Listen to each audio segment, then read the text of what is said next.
symbole de l'islam, c'est un croissant de lune et son étoile dont elle ne se sépare jamais. Cette étoile est le fils de la lune.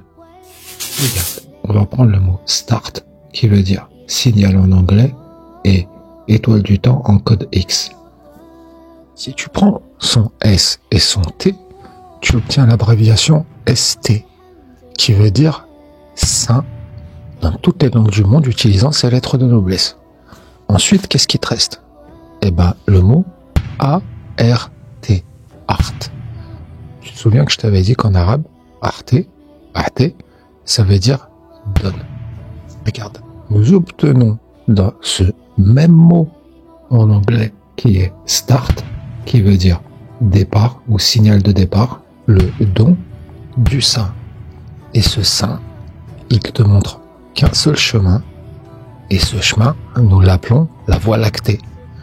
Une œuvre d'art qui éclaire toutes nos nuits, une œuvre d'art quantique créée pour nous faire rêver et nous émerveiller. Et dans ce mot, émerveiller, tu en retires l'essentiel et tu obtiens éveillé. Et tu y vois aussi la présence d'Allah qui te rappelle que les règles changent dans un univers en complète expansion permanente. Donc, même l'univers évolue avec forcément les règles qui vont avec. Mais regarde, si on retourne au mot star, qui veut dire signal en anglais, avec l'abréviation ST, espace ART, art, bah là tu vois apparaître saint ou saint en anglais, un art quantique qui est le don de la Voie lactée.